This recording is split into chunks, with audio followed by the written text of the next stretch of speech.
메이트의 불공제 사유 이어서 보겠습니다. 일단 그 어제 하던 불공제 사유를 먼저 마무리하고 다시 큰 틀로 돌아갈게요.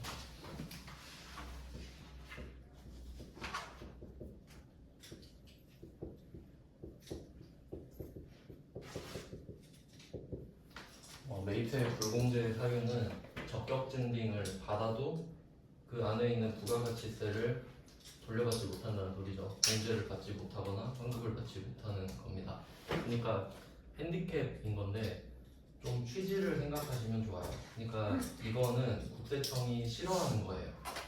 싫어하니까 안 해주는 거죠. 원칙을 벗어나서. 그럼 어제 한번 목차는 쭉 불러드렸는데 다시 적을게요. 일단 우리 시험과 상관없는 거, 좀 제낄 거는 등록 전 메이트 앱입니다. 여기서 등록은 사업자 등록을 말해요. 그러니까 사업자만 메이트 앱 공제를 받을 수 있잖아요. 그러면 사업자 등록하기 전에는 사업자가 아니잖아요. 그럼 해줄 이유가 없는 거죠. 근데 예외가 있긴 있어요. 근데 여러분은 아실 필요는 없는데 그냥 참고로 말씀을 드리면, 예를 들어서 내가 뭐 오늘 10월 20일에 사업을 할 생각이 있어요. 지금 막 구상을 다 끝냈어요. 이제 사업을 시작하기만 하면 돼. 근데 사정이 있어서 사업자 등록을 뭐 늦게는 뭐 12월 1일에 한다든가, 그럼 이때 사업자 등록을 할 예정이잖아요. 근데 난 이때부터 사업을 할 마음이 있단 말이에요. 그래서 이때부터 막 뭘 샀어요. 사업에 필요한 것들. 그러면 원칙적으로는 12월 1일에 사업자 등록을 할 거기 때문에 이때는 사업자 등록번호가 없잖아요. 그러면 이때는 사업자가 아니기 때문에 세액 공제가 안 된단 말이에요. 근데 난 사업할 의지가 있잖아요. 그럼 이때 미리 내 이름으로 된 세금 계산서를 발급을 받을 수 있어요. 일단 내 이름으로 해다가 나 할 거거든요. 그래서 그리고 이때 등록한 다음에 소급해가지고 다 받을 수는 있어요. 그러니까 그건 예외인 거죠. 그게 관련된 문제가 메인 매출 전표에서 나온 적이 있긴 있어요. 그러니까 답이랑은 상관없는데 세금 계산서를 받았다. 사업 전인데 사업자 대표 이름으로 받았다. 그럼 되는 거죠, 그냥 그런가 보다 하시면 돼요. 그러니까 그 정도로 나온 적은 있습니다. 근데 이걸 그 메인으로 물어보지는 않죠. 그 정도 참고하시고, 그 다음에 이제 중요도 순위로 좀 묶어서 말씀드렸죠. 필요한 대로. 그래서 가장 기본이 되는 게 사업자가 아니니까 이건 안 되고, 그 다음에는 사업을 해도 사업과 관련이 없는 거. 그럼 이거랑 맥락이 같죠. 그래서 사업과 관련이 없는 것들. 당연하죠. 그래서 이거 악용, 어제 다른 반에 그 말했나? 그 사업자들이 자기 집에서 쓸 물건도 세금 계산서 받아서, 그러니까 사업에 쓸 것처럼 사가지고 세액 공제를 받아서 집으로 갖고 가는 경우도 많이 있으니까 그런 거 걸리면 안 해주겠다. 그런 겁니다. 당연하죠. 그럼 이런 식으로 정해놓으니까 이제 누군가 막 댓글을 단다 그랬죠. 면세사업자가 와서 저는 면세사업자인데 사업과 관련이 있는 걸 썼는데 왜 저는 안 해줘요? 라고 하니까 면세사업자는 그냥 안 돼 라고 지정해놨죠. 원리상 안 되죠. 면세사업 관련입니다. 그리고 조금 더 크게 넓게 생각해보면 사업을 한다는 게 내가 꼭 과세사업을 하면 과세사업 하나만 하는 거 아니에요. 내가 과세사업도 하나 하고 면세사업도 하나 할 수 있는 거죠. 사업장 여러 개일 수도 있잖아요. 이제 그럴 때는 면세사업에 관련된 것만 안 된다는 소리입니다. 그 면세사업장 이름으로 산 거 있죠. 그래서 그것도 마찬가지로 다른 과세사업장에서 산 것처럼 해서 면세사업장으로 빼돌리는 것도 안 된다는 겁니다. 그것도 결국 이 둘 중에 하나에 걸리는 겁니다. 그러니까 맥락이 같아요, 지금 다. 이 세 개는. 그럼 이렇게 또 적어놓으니까 누군가 또 이렇게 물어보죠. 저는 지금 접대를 좀 많이 해야 되는데 접대는 사업과 관련이 있는 게 아닙니까? 그렇게 말하면 그러네. 그럼 접대는 그냥 안 해줄게 라고 그냥 적어버리죠. 기업 업무 추진비.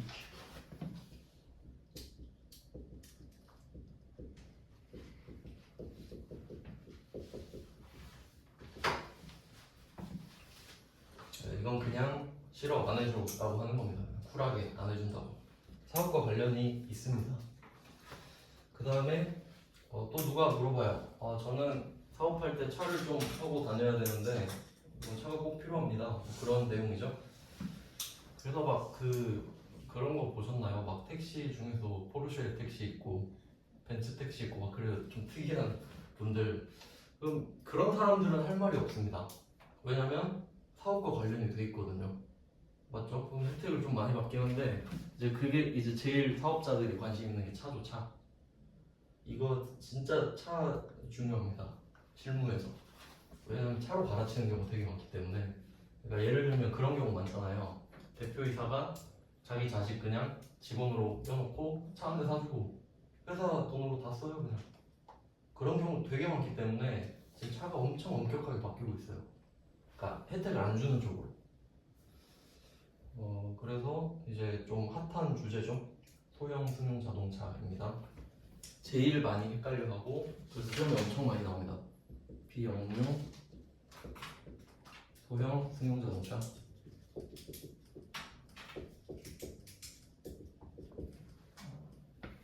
구입, 유지, 임차. 이거는 설명할 게 진짜 많습니다. 이것만 지금 1시간 해야 될 것 같아요. 근데 이게 어제도 한번 말씀드렸는데 듣고 돌아서면 까먹고 그래요. 그러니까 완전한 이해가 필요합니다. 이거는 여러분 한 번 딱 완벽하게 이해해 놓으면 평생 써먹습니다. 진짜 이거 실무자들도 엄청 모르는 경우 많아요. 근데 이거 그때그때 찾아서 보면 너무 번거롭잖아요. 그래서 이거를 하나씩 다 뜯어볼게요. 일단 뒤쪽이 좀 쉬우니까 뒤쪽부터 보겠습니다. 구입은 쉽죠. 사는 거예요. 사는 거. 회사 돈으로 차 사는 거. 안 된다. 뭐 이런 거예요. 그럼 유지는 가장 쉬운 게 뭐 유류비 정도 되겠죠. 뭐 고급 휘발유만 갖고 뭐 주차비 이 정도 나온 것 같아요. 그리고 수리비 있죠. 뭐 엔진 오일 갈고 그런 뭐 타이밍 벨트 간다 뭐 그런 것들. 그런 게 시험에 좀 많이 나와요. 그러니까 구입은 그냥 사는 걸로 나오고 유지는 여태 나왔던 게 뭐 기름 넣었다 제일 많이 나왔고 주차비도 조금 나왔던 한 번인가 나왔던 것 같고 그리고 그 수리했다. 이제 수리는 또 이제 회계 쪽으로 가면은 복잡해져요. 그냥 참고로 말씀만 드리면 세법에서는 그냥 수리를 하기만 하면 그냥 유지로 빼서 그냥 안 된다 이거거든요. 근데 회계로 넘어가잖아요. 그럼 이때 자동차를 수리하는 개념으로 넘어갔을 때 자동차를 수리한 다음에 뭐 경미한 교통사고가 나서 범퍼가 찌그러져서 뭐 고쳤다 뭐 그런 경우 있죠. 근데 그런 수리 있잖아요. 그런 간단한 수리는 차의 가치가 높아지지 않죠. 그러니까 범퍼는 원래 안 찌그러져 있었는데 사고 나서 찌그러졌다가 다시 원래대로 간 거는 차가 좋아진 게 아니에요. 원래대로 그냥 만든 거죠. 이제 그런 수리는 비용 처리를 해요. 근데 돈이 없어진 거죠, 수리비가. 네, 시험에 내기는 좀 어려운데 막 엔진을 갈아버렸다 그런 경우 있죠. 근데 그런 경우 잘 없죠 요새. 차값이 엔진값보다 더 싸기 때문에 요새는. 근데 만약에 내가 이게 엄청 좋은 차여가지고 너무 사랑하는 차여서 엔진을 그냥 갈아버리는 거예요. 1000만 원 주고. 그러면 차가 좋아진 겁니다. 원래 엔진은 못 쓰는 엔진이었잖아요. 이제 그런 경우는 자산으로 처리합니다. 뭐 대충 어떤 느낌인지 아시죠? 그 자본적 지출, 수익적 지출 배우셨잖아요. 그거예요. 그거는 회계 때 또 말씀드릴게요. 근데 지금 같이 말씀드린 이유는 헷갈리라고. 그러니까 그 부분이 헷갈리니까 좀 미리 생각을 해놔야겠다라고 해보시라고 생각해보시라고. 그다음에 임차. 요거는 이제 두 개로 나눌 수 있겠어요. 이제 일단 많이 보셨겠지만 이 차자 있잖아요. 차자. 차 이거 중요하죠. 빌리다라는 뜻입니다. 이거 관련된 개정 과목이 엄청 많이 나오잖아요. 나오는 거 뭐 있는지 아세요? 빌렸다 할 때.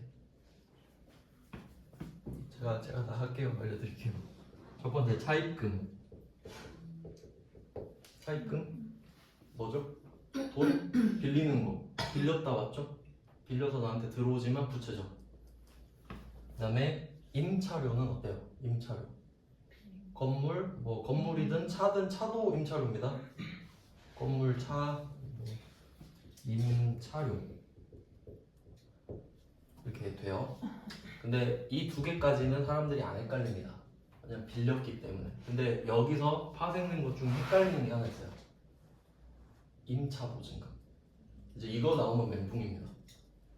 임차보증금은 생각이 좀 복잡해요. 그러니까 이게 절대 내가 회계 공부를 하고 있어 그럼 안 됩니다. 실제 상황을 생각하셔야 돼요. 실제 상황. 그러니까 임차 보증금 하잖아요. 그러면 내가 임차를 한다를 떠올리셔야 돼요. 임차. 내가 건물을 지금 빌리는 거야. 그럼 한번 생각해 보세요. 상대방이 건물주죠. 그럼 내가 건물을 빌리는 사람이잖아요. 그럼 임차료를 내요, 받아요?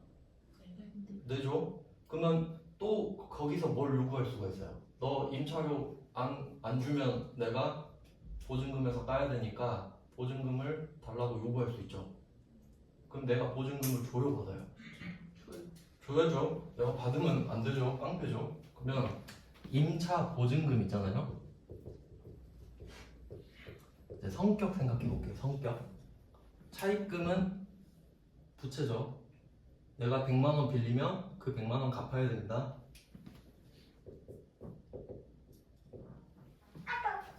임차료는 비용입니다. 그러니까 돈 나가고 끝이니까. 그럼 얘 둘은 방향이 같죠? 뭐 그냥 갚아야 된다, 뭐 돈 나가야 된다 이런 느낌, 부채 비용. 자, 그럼 이제 임차 보증금 생각해 보세요. 상대방이 건물주야, 나한테 보증금 달래. 그럼 이 보증금 주고 끝이에요? 어떻게 돼요? 계약 기간 끝나면 받죠? 그럼 돈이 들어오겠네? 그럼 뭘까요? 자산. 자산.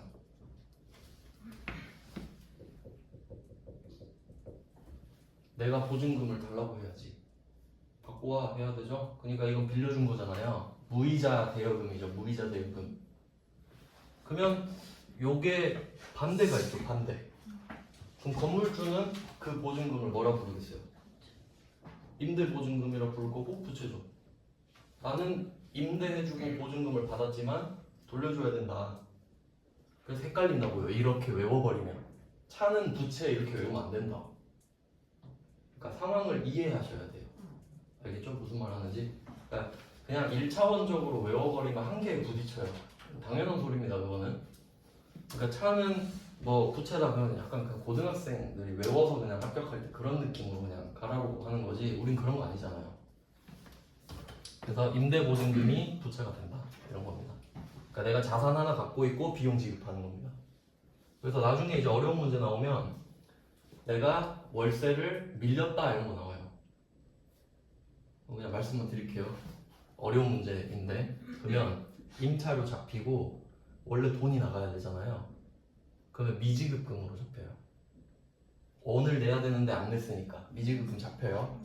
그리고 둘이 쇼부 봐가지고 그냥 보증금에서 깝시다 하면 미지급금이 사라지면서 임차보증금도 사라지는 거예요. 그 금액만큼만. 그게 맞죠? 그 정도면 어려운 문제예요. 일반 준표에서.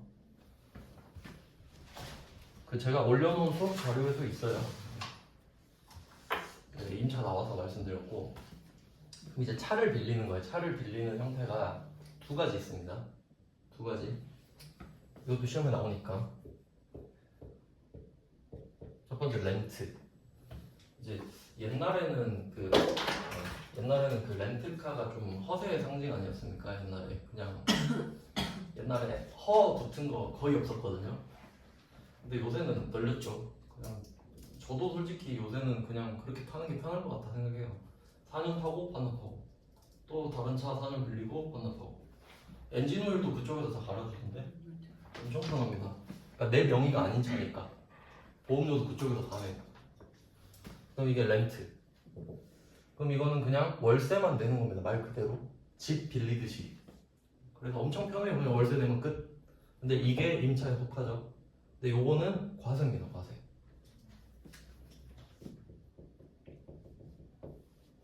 그리고 리스 들어보셨죠?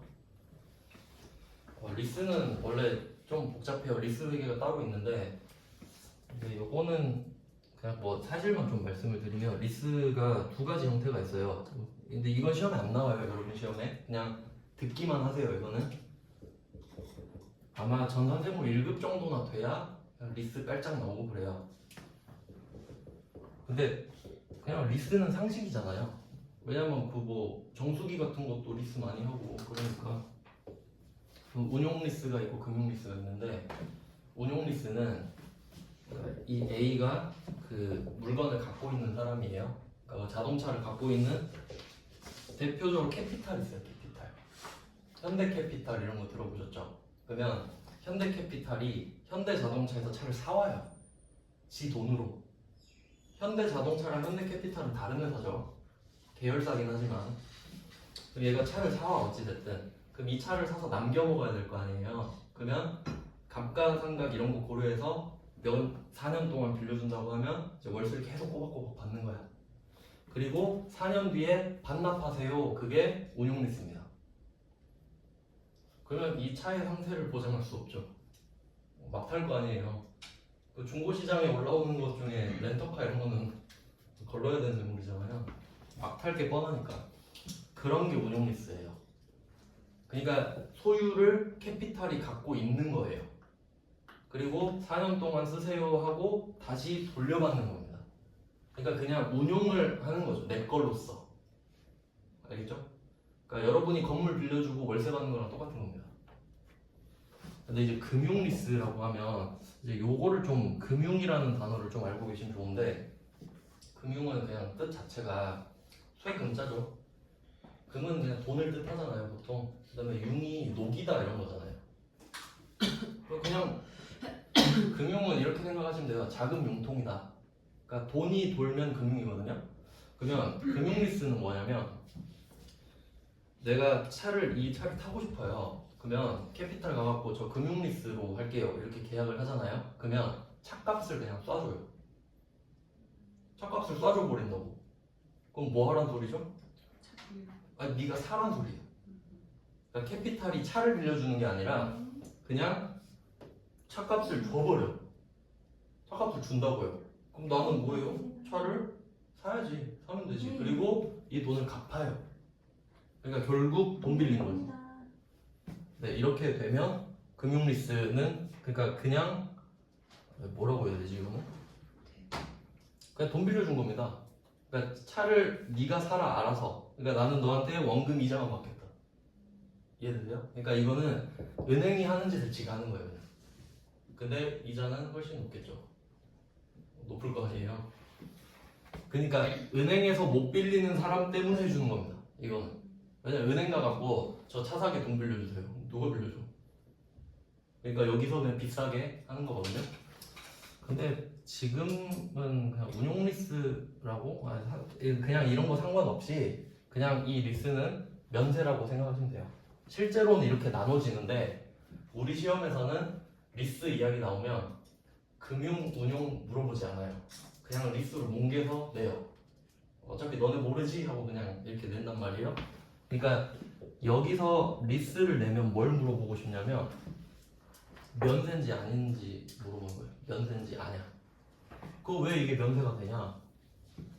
차를 빌려주는 서비스는 과세가 맞죠. 면세일 이유가 없잖아요. 차 빌려주는데 뭐 면세 이럴 이유가 없죠. 근데 금융 리스로 빠지면 이거 돈 빌려주는 거로 했죠. 혹시 한번 생각해 보세요. 여러분이 돈을 안 빌려 보셨어도 은행 가서 여러분이 1억을 빌린다고 할게요.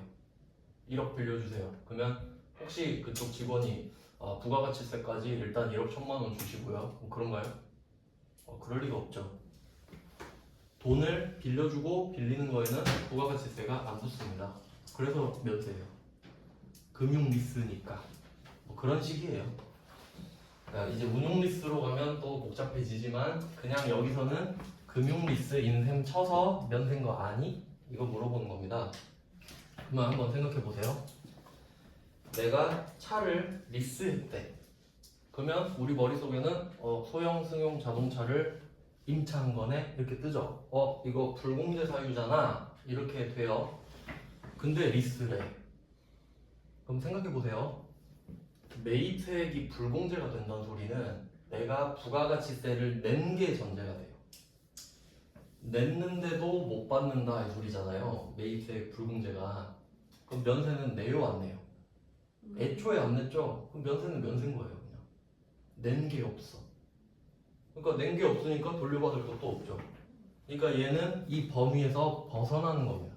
그냥 여러분 쌀 산 거랑 똑같은 거예요. 그럼 그냥 얘는 면세죠. 그럼 문제에서 내가 자동차를 리스하고 월세를 한 달치 냈다 하면 증빙을 뭐 받았다고 할 거냐? 계산서 받았다고 할 겁니다. 왜 그런지 아시겠어요? 왜냐면 면세니까요. 세금 계산서를 물론 운용 리스면 줄 수도 있는데 그러면 여기서 이제 업그레이드 되면은 만약에 이번에 합격률 좀 조져야겠다 이렇게 작정을 하잖아요. 그러면 내가 차를 리스로 빌리고 있는데 카드로 결제할 수 있어요? 있죠? 자, 카드로 결제를 한다고 해요. 그럼 카드 전표로 면세를 가려버립니다. 매입하면 다 틀립니다. 카드 나오면 신나서 카과 쓰잖아요. 그럼 틀리는 거예요. 그래서 조심하셔야 될 게 면세를 카드 전표랑 현금 영수증으로 가려버리면 오답률이 급증하는 겁니다. 왜냐면 여러분은 카과랑 현과에 꽂혀있기 때문이죠. 그래서 그런 포인트가 있어요. 그러니까 약간 킬링 좀 문제 그런 느낌이죠. 이렇게 나머집니다. 이거는 별로 어렵지 않죠? 이렇게 정리 다 했고요. 그 다음에 이 비영업용 소형 승용 자동차가 그러니까 좀 이거 되게 개념이 중요한데요.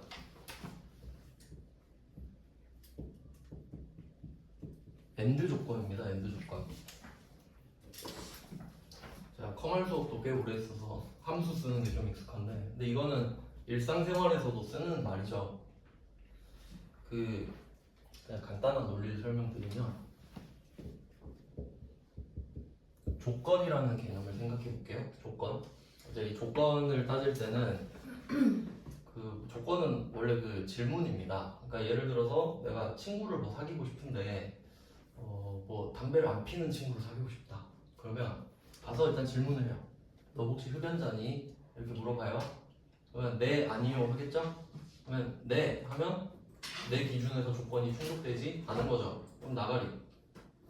그럼 조건이 한 개면 질문 하나로 끝나죠. 근데 내가 이제 좀 더 까다로워졌어요. 이제 나는 두 개의 조건을 걸 거야. 첫 번째는 담배를 안 폈으면 좋겠다. 그리고 욕도 안 했으면 좋겠다. 그럼 질문 두 번 하죠. 너 담배 펴? 너 욕해? 이렇게 물어봤어요. 그럼 대답이 둘 다 나오겠죠. 그럼 그때 둘 다 네라고 했으면 좋겠다. 그게 엔드 조건이죠. 그러니까 엔드 조건이라는 거는 조건이 빡센 겁니다.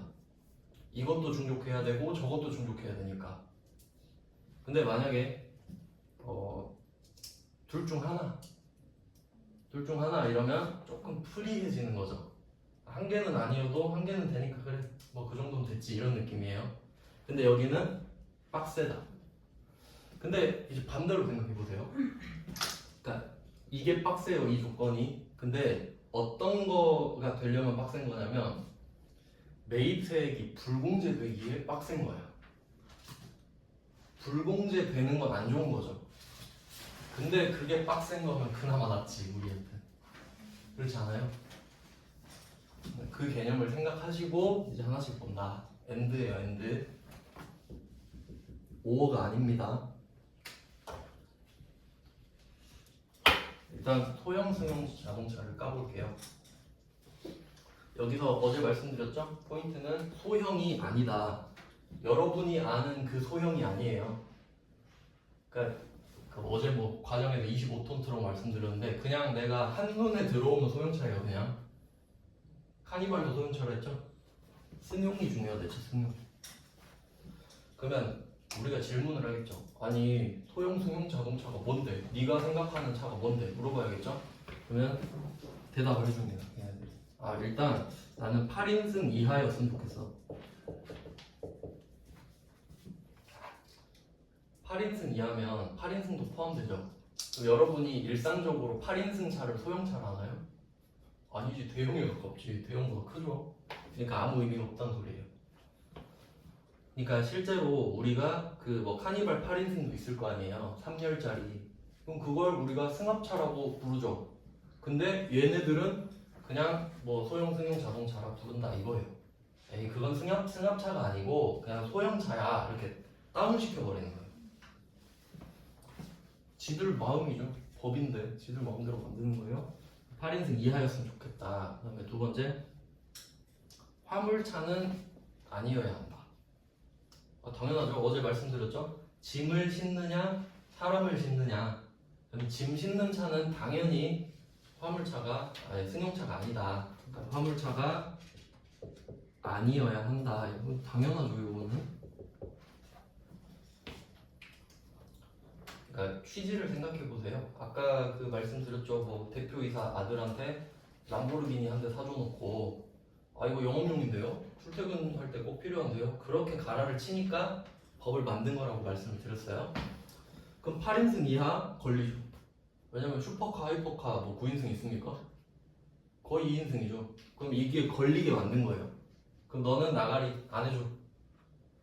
그럼 뭐 람보르기니 5억짜리 샀다 그러면 부가세 5천인데 5천 그냥 네가 지고 가라 이거예요. 안 해주겠다. 그리고 화물차. 누가 화물차 타고 막 뭐 뿌리고 그러지 않잖아요. 화물차는 필요해서 샀겠지 하고 그냥 봐줍니다. 화물차는 그래 뭐 아무리 큰 차여도 네가 필요해서 샀을 거야 하고. 다음 세 번째, 이게 이제 중요한데, 그러니까 우리가 말하는 경차입니다. 경차는 구분이 확실하죠. 보통 1000cc 아래를 말하니까. 근데 여기서는 그 배기량 1000cc라고 정해놨기 때문에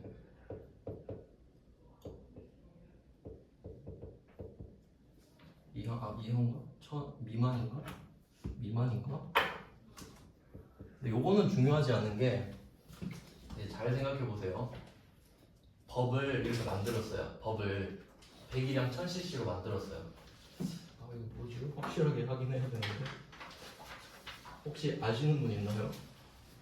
왜냐면 이게 안 중요해요. 결과적으로. 그러니까 그 이유를 말씀드리는 건데, 그럼 법을 1000으로 만들어 놓잖아요. 그럼 100% 미만 이하 해도 다 헷갈려요. 그리고 저도 지금 모르잖아요. 근데 여러분은 그 기억하고 다닐 것 같아요?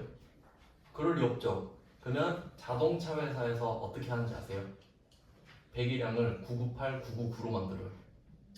그럼 절대 안 헷갈리지. 미만이든 이하든 안 걸리니까. 그래서 제가 왜 상관없다고 말하는지 아시겠죠? 아니 진짜 까보세요. 배기량 다 998, 999예요. 왜냐면 이 법 때문에 그래요. 그래서 실제로 아반떼 같은 것도 보면은 1598이래요. 소나타 1998이고. 왜냐면 자동차세가 1600까지 얼마 그렇게 돼서 그래. 그러니까 차가 법에 맞춰주는 거예요, 그냥. 알겠죠? 무슨 말 하는지? 그러니까 이거 모른다고 좀 무시하면 안 돼요. 안 중요해서 그래, 진짜. 근데 궁금하네요. 아시는 분 없어요? 아니, 됐어요. 안 중요해요. 진짜 안 중요해서 그래요. 중요하면 내가 외우지. 근데 시험에서 만약에 문제에서 1000 냈다. 그럼 그건 좀 양아치입니다, 진짜로. 그렇게 낼 수도 있겠네. 이따가 제가 정정할게요, 그러면. 그래서 일단 이 세 개가 다, 잠깐만. 죄송해요. 이거 납도 붙여야 돼, 얘도.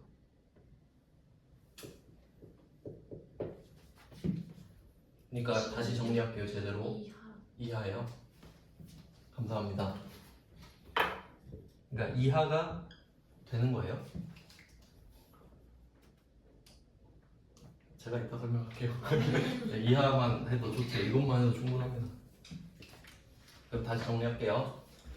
소형 승용 자동차가 뭔가요? 이렇게 물어보니까 일단 경차는 아니다. 경차는 아니다. 그러니까 1000cc 이하로 사는 거는 매입세 불공제가 아니다예요. 아니다. 그러니까 경차 사면 뭐 그 정도는 괜찮아 이런 느낌이죠. 그래서 전에 다니던 독서실 건물에 LG 서비스 센터가 있었거든요. 거기 차가 전부 다 레이예요. 레이. 왜냐면 이거 면세 혜택 받아야 되니까. 물론 스타렉스 이런 것도 몇 대 있는데 레이가 주를 이뤄요. 그래서 뭐 한전차 이런 거 돌아다니는 거 보셔도 모닝, 레이 이런 게 많습니다. 혜택을 받기 위해서요. 그래서 경차는 해줄게. 빼버리는 겁니다. 경차는. 그리고 화물차도 빼버리는 거죠. 화물차 샀어. 그러면 뭐 필요해서 샀겠지. 그것도 세액공제 해줄게 이 말이에요. 그러니까 경차는 세액공제를 해준답니다. 화물차도 세액공제를 해준답니다. 자, 그럼 8인승 이하가 매입세액 불공제 대상이면 반대로 9인승 이상이죠. 9인승 이상. 그럼 그걸 이제 여기선 승합차라 불러요. 사람이 타는데 많이 타니까. 그러면 승합차를 샀을 때 얘 태도는 화물차랑 비슷해요. 아, 네가 필요해서 샀겠지. 뭐 카니발로 뭐 뿌리진 않을 거 아니냐. 뭐 이런 느낌인 거지. 그래서 9인승 이상도 해줘. 그러니까 8인승 이하는 안 해줘. 이런 느낌이에요. 그럼 다시 정리하면 경차가 아닌 건 안 해줘. 화물차가 아닌 건 안 해줘. 8인승 이하는 안 해줘. 예요. 이거를 물론 외우셔도 되는데 생각을 해보기. 왜 안 해주는가? 경차는 해줄 거니까 경차가 아닌 건 안 해주는 거고, 화물차는 해줄 거니까 화물차가 아니면 안 해주는 거고, 9인승부터는 필요해서 샀을 거니까 해주고, 그 아래는 좀 아닌 것 같은데 이유가 없는데 안 해준다. 그러니까 얘는 셋 중 하나예요.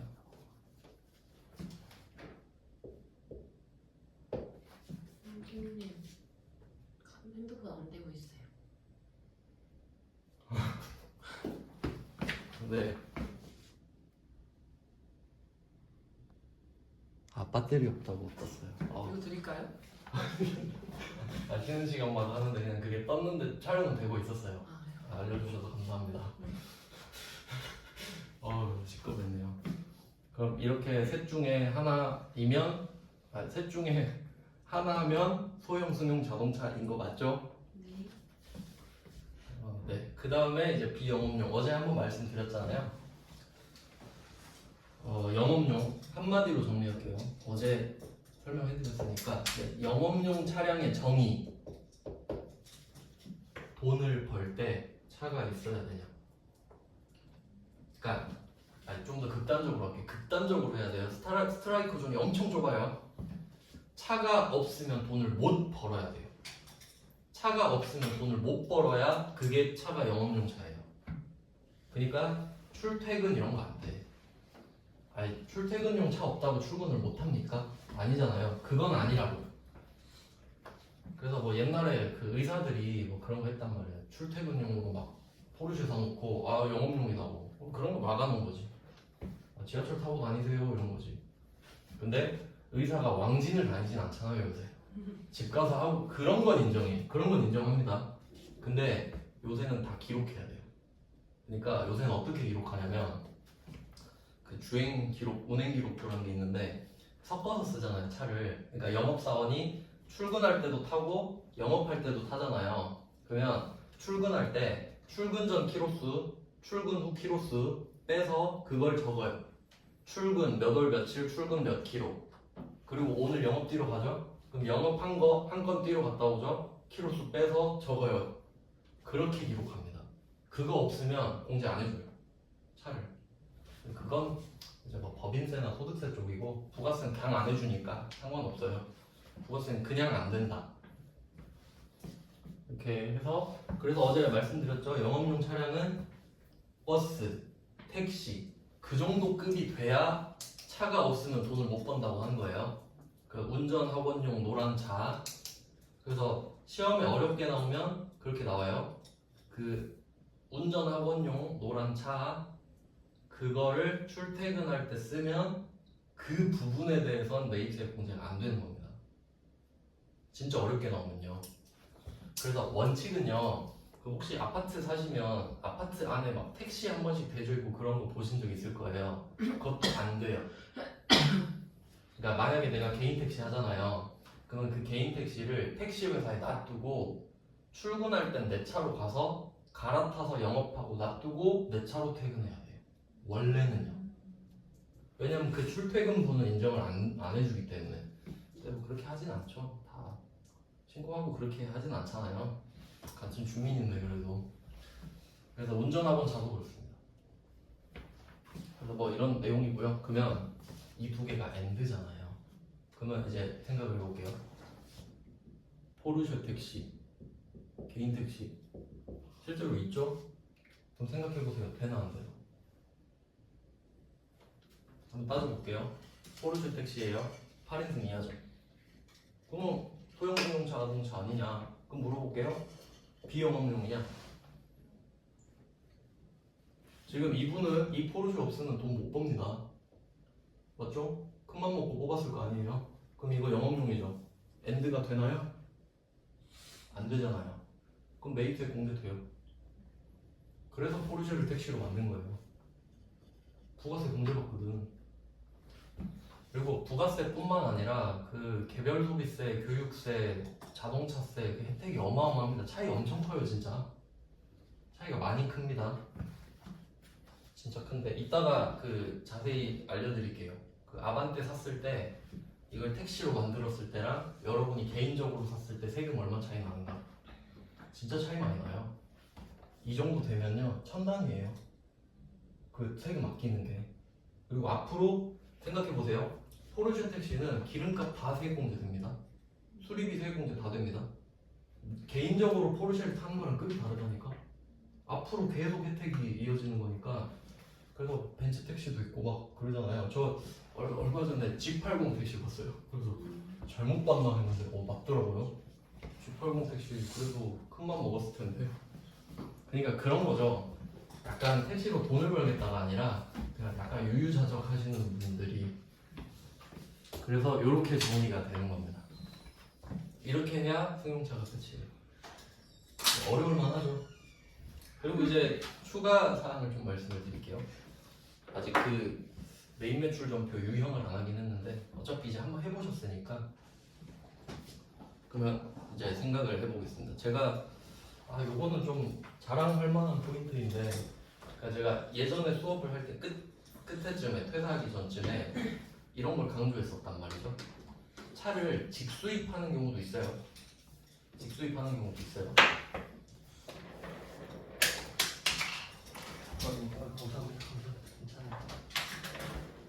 예를 들어 어떤 경우가 있었냐면 그 옛날에 오피러스라는 차 있거든요.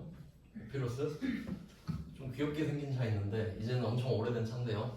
그러니까 오피러스를 쌍용에서 사다 팔았나? 오피러스라는 차가 있는데 제가 옛날에 전남대 안에 캠퍼스를 돌다가 오피러스를 발견했어요. 저는 그 차 좋아해서 막 차 보거든요. 이름이랑 막 다 봐요. 근데 아만티라고 써 있는 거예요. 오피러스인데 분명히 내가 그걸 못 알아볼 리가 없거든요. 아만티 써 있는 거예요. 한글로 아니고요. 한글로 안 써 있고 한글로 써 있으면 깜짝 놀랐겠죠. 이렇게 써 있는 거예요. 진짜 오피러스인데 그래서 찾아보니까 그 외국판이더라고. 그러니까 우리나라 차도 아반떼 같은 거 팔면 이름 바꿔서 팝니다. 그런 경우예요. 그러니까 이거는 직접 사왔구나. 그러니까 배 타고 사온 거 아니에요. 그러면 이거 보고 이제 그런 생각을 할 수 있죠. 차도 수입할 수 있구나. 내가 직수입. 물론 원래는 그 중간에 유통사가 사다 팔잖아요. 벤츠도 아마 세 군데에서 사다 팔 거예요. 그러니까 유통사가 세 군데 있어요. 그럼 사면 옵션이 다 다를걸? 그래서 차를 수입하는 경우를 생각해보자 이거죠. 제가 그 오늘 띄웠었는데 수입 세금 계산서도 있다 말씀드렸었죠. 그럼 한번 대충 그냥 가격 한 1억 해가지고 해볼게요. 관세 포함한 가격입니다. 그러니까 원래는 계산할 때 그 자동차 가격 있잖아요. 거기에 관세 붙이고 막 그 엄청 많이 붙어요. 막 교육세, 환경세, 뭐 에너지세 어쩌고 저쩌고 막 붙여요. 그리고 그 다 붙인 거에 마지막에 부가세 한번 더 때려요. 그러니까 물 건너오면 세금 폭탄 맞는 거예요, 그냥. 그러니까 물 건너왔다는 명분으로. 그러니까 명품 같은 거 이태리 가서 사면 한 60% 다 세금 값이라고요. 그러면 이제 관세랑 그냥 뭐 대충 뭐 그걸 간접세, 취득세라고 하거든요. 그 붙이고 1억이에요. 그럼 여기에 부가세 1억이 또 붙죠. 일단 과세 물건이니까 뭐 예를 들어 BMW 7 시리즈 이런 거 샀다, 직수입했다 이러면 1억 1000 이렇게 찍힐 겁니다. 그러면 이제 수출까지 가면 너무 멀리 가니까 그냥 이렇게 이쪽만 할게요. 우리나라 쪽만. 그러면 상대방 국가, 뭐 독일에서 독일 본사에서 뭐 이렇게 했다고 했을 때 우리한테 증빙 안 줍니다. 나라가 다르잖아요. 그러니까 그쪽 증빙은 우리한테 필요가 없잖아요. 그러니까 관세 있죠. 세관 있죠. 세관. 커스텀. 거기서 1억짜리 확인하고 나한테 부가세 내라 그래요. 그 소비지국 과세원칙 뭐 그런 것도 있는데 그러면 그 세관장이 국세청장 대신에 부가세를 걷어주는 겁니다. 제일 먼저 이 수입 물건을 만나기 때문에. 그러니까 세관장은 관세도 걷고 부가세도 걷는 거지. 그래서 여러분 직구할 때 보시면 관부세는 여러분이 부담하셔야 된다 이런 거 보신 적 있을 거예요. 관세, 부가가치세예요. 당연한 말이죠. 내가 부담해야지 그러면. 원래 우리나라 국내 물건 살 때도 부가세 부담하시잖아요. 근데 괜히 들으면 기분 나쁘죠. 그럼 이게 세관장이 독일 그 BMW 회사 대신에 1억 1000이 찍힌 세금 계산서를 주는 거예요. 왜냐면 독일에서 나한테 줄 이유가 없으니까. 이해되세요? 그러니까 1000만 원을 거둔 대신에 국내에서 1억 1000짜리 물건을 산 것처럼 1억 1000이 찍힌 세금 계산서를 준다 이거지. 이해되시죠? 그럼 우리는 그냥 국내에서 1억 1000에 산 거랑 똑같이 되죠. 그 효과를 만들어주는 거예요, 세관장이. 그래서 이게 수입 세금 계산서가 되고 텍스 인보이스.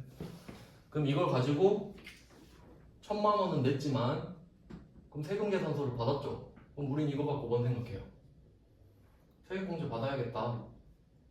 어떻게 세액공제 받을 수 있을까요? BMW 7 시리즈예요 지금. 8인승 이하. 여기서 걸렸죠. 끝. 그러니까 지금 화물차 아니고 이거 엔두로 가야 되나요? 헷갈리네. 화물차가 아니어야 하고 엔드군요 이것도. 맞아요?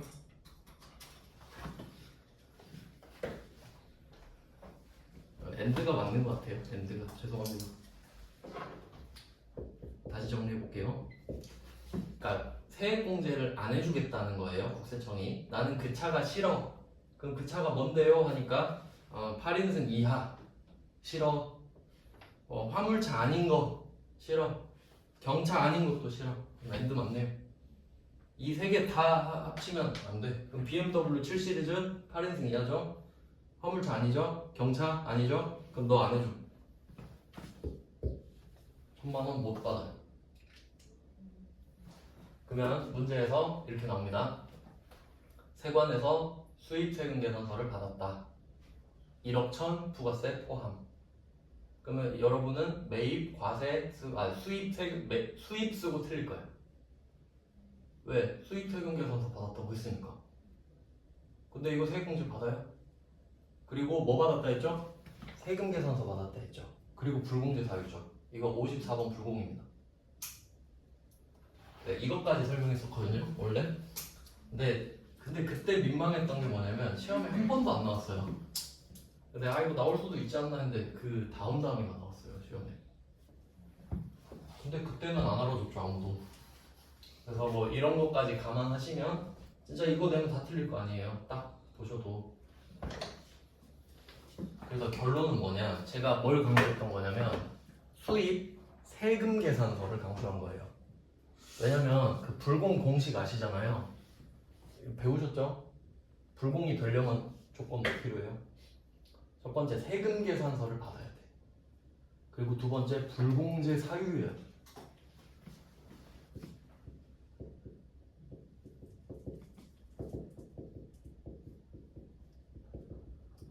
세금 계산서를 수취한 상태에서 그 내용이 매입세 불공제 사유여야 되지 않습니까?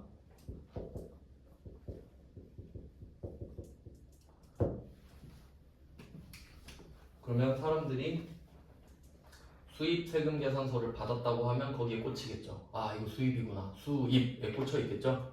근데 우리는 그게 아니라 세금 계산서를 보셔야 된다는 거예요. 세금 계산서구나. 수입이 중요한 게 아니라 세금 계산서랑 그리고 BMW 7 시리즈인데 그리고 불공제 사유네. 나가리죠. 불공입니다. 이런 게 오답률이 높은 거예요. 그러니까 왜냐면 여러분도 문제 풀어보셨지만 여러분이 쉽게 푸는 문제는 남들도 다 쉽게 풉니다. 근데 그런 걸 내는 이유는 일상적으로 그런 거래가 많기 때문이죠. 그러니까 모든 문제를 이렇게 낼 수는 없잖아요. 근데 이런 걸 하나씩 껴 넣는 거죠. 그러니까 이런 거 하나씩 넣으면 합격률 확 떨어지고 그래요. 이런 문제 없으면 합격률 높고. 약간 운빨도 좀 있는데 이렇게 하고 이따가 좀 맞나? 지금 50분이 맞죠? 네, 10분 쉬고 다시 하겠습니다.